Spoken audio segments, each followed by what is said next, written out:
If you've been with me for a while, you know my love of a good powder foundation. In today's video, we are going to do a first impression and a little mini review of this Jane Iredale Pure Pressed Base Mineral Foundation. I did not take it out of the box because I wanted to show you how well this came packaged. The product came wrapped in this tissue paper with a very nice stem of lavender. Now, I've already taken the product out of the packaging, but you get the compact in one box and the foundation in another. This is Jane Iredale's most popular product, and she sells one every 60 seconds. Hey, howdy, hey y'all, Leanna here. This product comes in a very nice, compact. I love the sleek design of it. It has a matte finish so you don't get those fingerprint smudges all over it. There is a hole in the back so that you can push out your empty pan when you need to replace. Then you just purchase the refill, which is a little bit cheaper, and then we're not throwing all of these compacts into our landfills. So very planet conscious. You know I love that. It has a nice mirror on the inside of it, and it also has a magnetic closure. On the inside of the compact, it says kindness is everything. And in today's world, I totally agree with that. On the back of the pan itself, it tells you what shade you have. I have the shade Satin. Jane Iredale is the original clean beauty brand and has been in business for over 30 years. She is a former casting director who noticed that makeup was damaging the model's skin, and that's why she created a cleaner beauty brand. This video is not sponsored by the brand. I purchased this product myself. From my research, this product is recommended by dermatologists and also plastic surgeons. It is talc-free and has skin-loving ingredients in it. This is a medium to full coverage buildable foundation. It is semi-matte with a natural radiance. It has an SPF of either 20 or 15 depending on the depth of coverage. There are 26 available shades with cool, neutral, and golden undertones. And the key benefits of this are it's a foundation, a concealer, and an SPF all in one product. It is suitable for all skin types, the website says, even sensitive skin, because it does not have any ingredients in it that will aggravate sensitive skin. And it also has light reflective particles for a skin-like finish, which is one of the things that I have seen touted about this foundation online, is how much it just looks like your skin. And I love that about a foundation. I do not want my skin to look like I'm wearing, thick, heavy products. When you purchase these two products together, it comes to a total of $57. You can get the compact by itself for just $20 if you're looking for a good compact. And this really is a nice compact. Or if you're just needing the foundation or to buy the refill, that sells for $44. Enough jibber jabber, let's get into actually using the foundation. I have already prepped my skin, put on my lotions and potions and serums and such. You do want to wait a few minutes to let your skin absorb some of your products. You don't want to put a powdered foundation on very tacky skin. Now, some of you will probably use a primer. I typically do not use a primer under my makeup. Sometimes I do, but most of the time I do not. I am not going to use a primer today. She has a primer. I think she might have 2 different primers on her website that she suggests to use with the foundation. But I find that I don't need a primer. You do need to make sure that your skin is very well hydrated, moisturized, before you put on powdered foundation. And I think that most of the times that's why so many people don't like to use a powdered foundation. But if you do the techniques in a way that will support your skin being hydrated and moisturized, then that will help your skin not to look dry when you're using a powdered foundation. This foundation is touted to be good for both dry and oily skin and approved by Biscuit.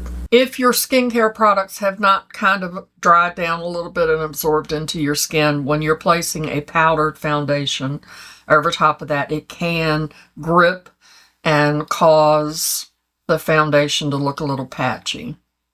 Also, when you're using powdered foundation, you need to make sure that you're exfoliating your skin regularly so that it does not grab onto any dry, patchy areas on your face. But liquid foundation will also grab onto those dry patches on your face. In lieu of a face primer, I like to use my setting spray to kind of set my face, set my skincare products on my face, lock in that moisture, and that will give the foundation something to grip to, although I find that your foundation will absolutely adhere to your skincare products. This is not a necessary step, but I find that it does help to hold your makeup onto your face a little bit longer.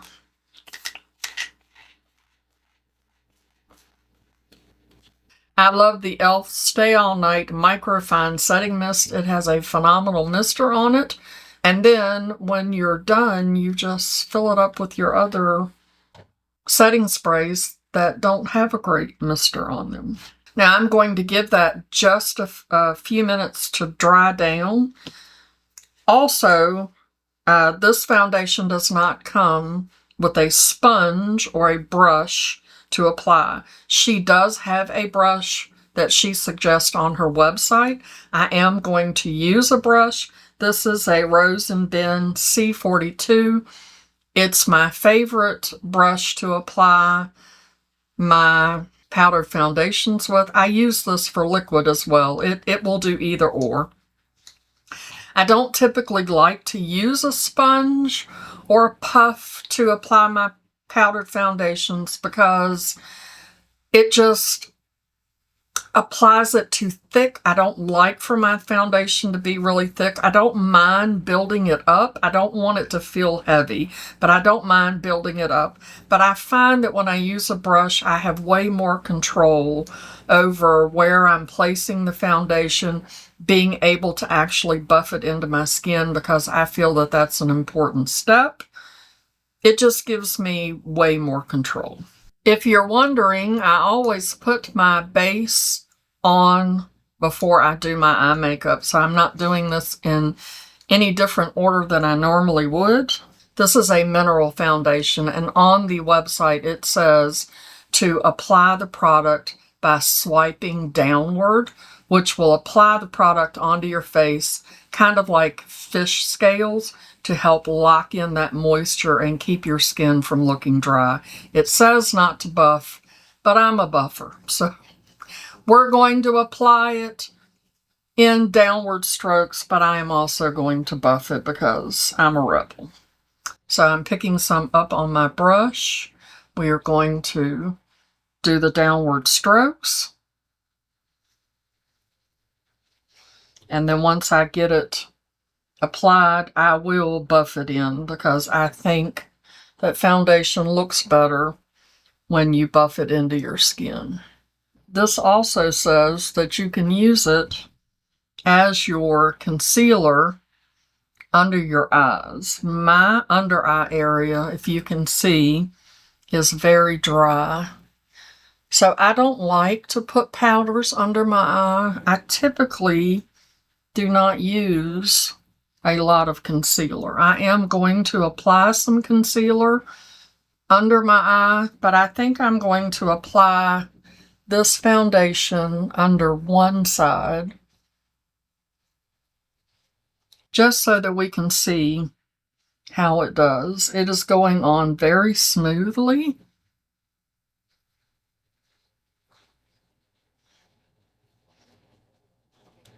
And it does appear to be building well on my skin. It does definitely look like just skin. So I'm going to get a different brush just so that I have more control applying this under my under eye. I'm going to use this Nikki LaRoche N16. It's just a little brush. And I'm going to apply this under my right eye.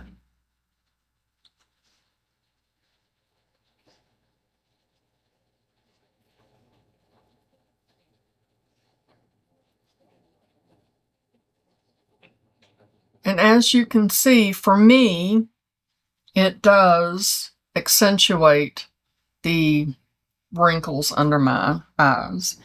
But there's also a trick that I do after I put my foundation on. So we will see if that trick does anything with this foundation. I have a little blemish right there, and I have a blood vessel right there, which we will name a beauty mark.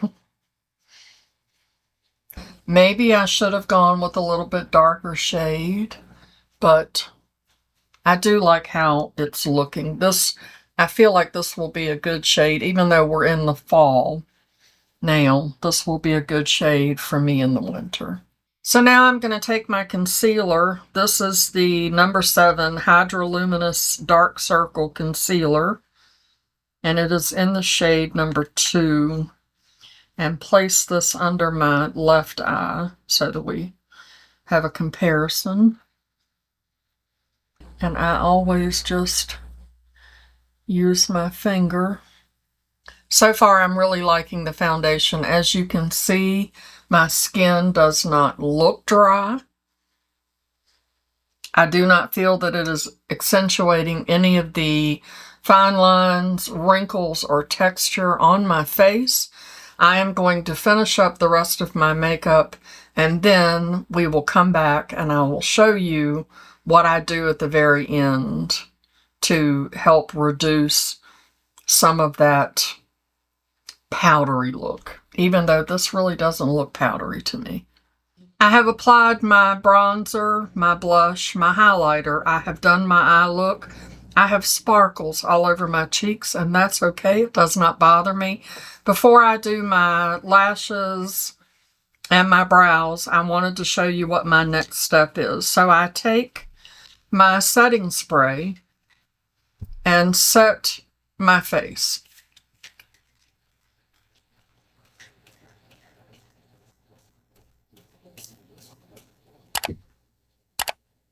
Now I do quite a bit because it's powder and I want that powder to melt into my skin. Jane has a setting spray on her website that she recommends that you use with her foundation, but I didn't purchase that. I already had plenty of setting spray. Next, I take a beauty blender. You can wet it if you want to wet it. I don't even wet mine. And I take my setting spray and I spray it on the flat side. And then I take that and I pounce that into the palm of my hand.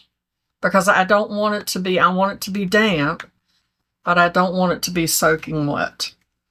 And then I take that and I pounce it over my skin. And that melds all that powder into your skin and gets rid of that dryness. I do it under my eyes. And I will also do that to my eyeshadow when my eyeshadow makes my crinkly lids look very dry. Sometimes your setting spray can make your face feel really sticky, and I don't like that. So I will go over it with a setting powder. I'm going to use this Mora This is the Set and Correct finishing powder to get rid of that kind of stickiness that your setting spray can leave. And if your setting powder makes your face look dry and powdery, then just take that wet, damp. It's very, very, very, very lightly. I mean, it's hardly damp at all.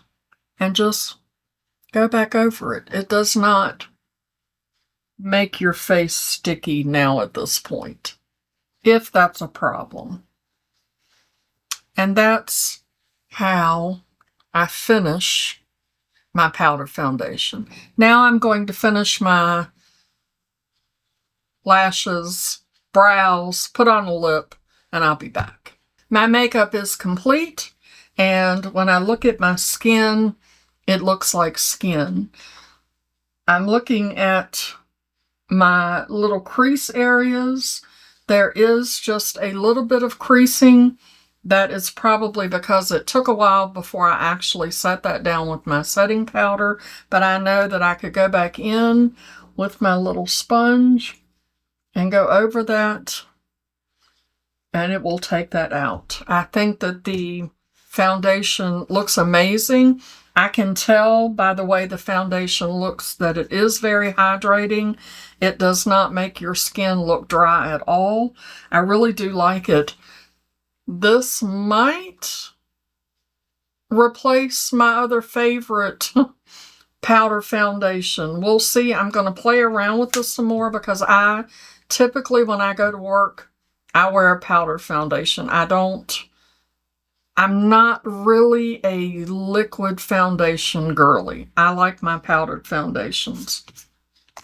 I did want to mention that when I was looking at the box does say that this foundation is water resistant up to 40 minutes, which is good, especially in the summertime if you're out in the sun and you're hot. I probably will need a little bit of a darker shade for myself in the summertime. Because this foundation has light reflecting properties, it does seem to give your face a little bit more of dimension. When I'm looking at my monitor so that I can see what my skin looks like. And I do see glowy, but I do not feel, my skin will glow a little bit because the oils will start coming through. It doesn't look like that. It just looks fresh and moisturized and gives me a little bit of a glow. I have used other foundations. The one that comes to mind is there's an IT Cosmetics. It's like an illuminating powder foundation, and woo-wee, that was way too glowy for my face. But this, I feel like, gives me just the right amount of glow. And it's also supposed to help control the oils on your skin.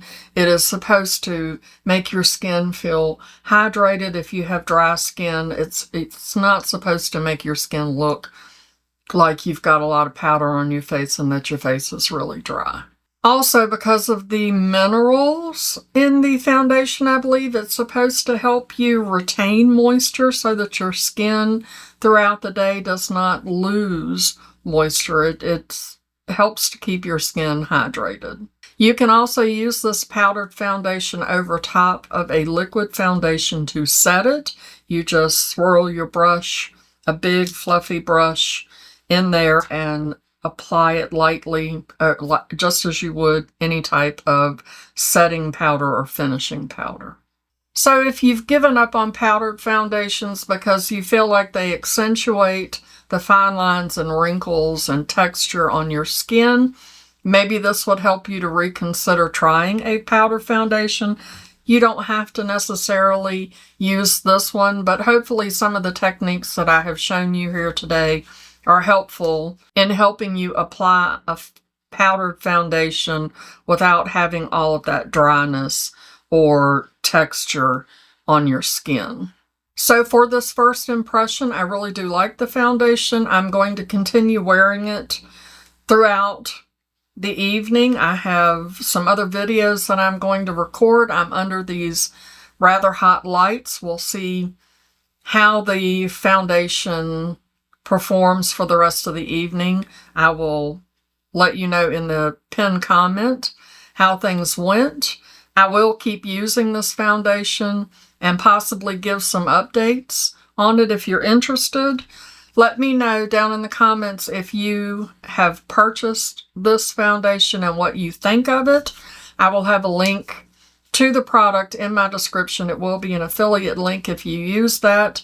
I appreciate you supporting my channel.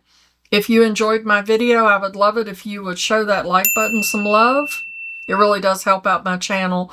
Subscribe if you have not already. It has been a long time since I have reminded you that makeup is meant to enhance the natural beauty that you already are, and we are all beautiful at any age and any size. And if you have some more time to spend with me, I picked this video just for you. I'll see y'all in my next video. Okay. Love you. Bye.